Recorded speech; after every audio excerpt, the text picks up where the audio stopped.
আসসালামু আলাইকুম বন্ধুরা, বাগানের আপডেট নিয়ে আপনাদের সামনে হাজির হয়ে গেলাম। আজ বাগানের কাজ শুরু হওয়ার দ্বিতীয় দিন। আজকে গতকাল যে ফ্লোর লেবেলিং করা হয়েছিল, আজ সেখানে কংক্রিট দিয়ে ফ্লোরটাকে লেবেল করা হবে। বাইরে গাড়ি থেকে একটি পাইপ সংগ্রহ করা হয়েছে এবং সেটা ওদের চলাচলের জন্য আমাকে একটু স্পেস দিতে হয়েছিল। এই পাইপটা চলে গিয়েছে আমার বাহির থেকে শুরু করে এটা চলে গিয়েছে একেবারে বাগানের শেষ পর্যন্ত। আমি একটু কম যাওয়া আসা করছি ওইদিকে, কারণ প্রচণ্ড কাদা এবং এরা বলছে যে এই পাইপের সাথে ইনজুরি হতে পারে, হেলথ অ্যান্ড সেফটি ইস্যু। এই জন্য আমি একটু রেস্ট্রিক্টেড, আমি যেতে পারছি না। আমি আপনাদেরকে গার্ডেন দিয়ে একটু দেখানোর চেষ্টা করি। এই হচ্ছে দেখুন, বাগানের কাজ চলছে। এখানে পাইপটা এখান দিয়ে, যে পাইপটা এসেছে এখানে কিছুক্ষণ পর কংক্রিট ফেলা হবে। কংক্রিট দিয়ে এই পুরো অংশটাকে কাভার করে ফ্লোরটা লেভেলিং করা হবে।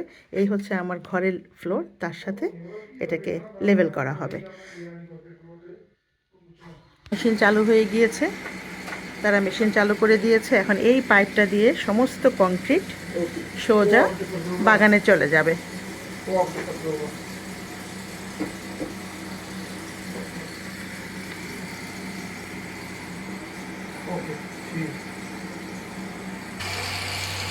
চলছে মেশিন চলছে। এই সেই পাইপ।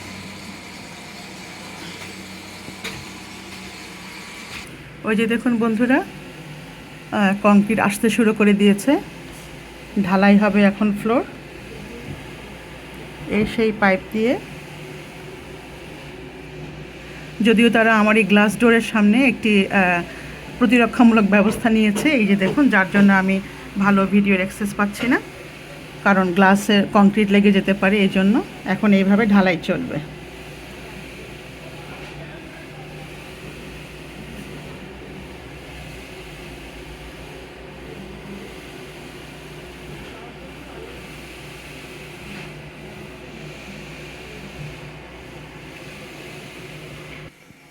এখনও চলছে।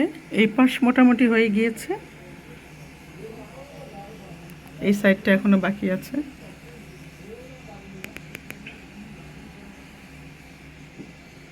বন্ধুরা, কাজ চলাকালীন সময় খুব মজার কিছু কাহিনী ঘটছে।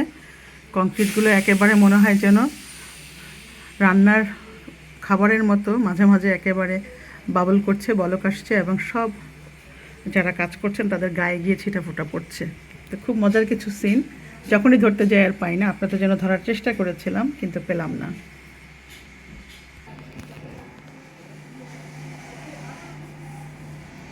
সমান করার কাজ চলছে, খুবই কষ্টের কাজ। যারা করছেন তারা আসলে অনেক কঠিন কাজ করছেন।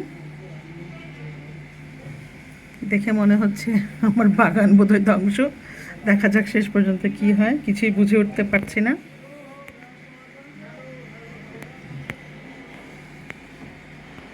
এখান থেকে খুব কষ্ট হচ্ছে আপনাদের দেখাতে। আসলে ওইদিকে আমার যাওয়া নিষেধ, হেলথ অ্যান্ড সেফটির কারণে মেশিন চলছে, ওখানে আমি যেতে পারছি না। তো এই তো বন্ধুরা, আজকের মতো এখানেই শেষ করছি। কতক্ষণ কাজ চলবে জানি না, শেষ হলে আবার আপনাদের সাথে তার আপডেট নিয়ে হাজির হব। আজকে এ পর্যন্তই শেষ করে দিচ্ছি। ভিডিওর কোয়ালিটি যদি খারাপ হয় দুঃখিত, তার জন্য দোয়া করবেন কাজটা যেন সুন্দরভাবে সম্পন্ন হতে পারে। পরবর্তীতে দেখা হবে নতুন আপডেট নিয়ে। সবাই ভালো থাকুন। আল্লাহ হাফেজ।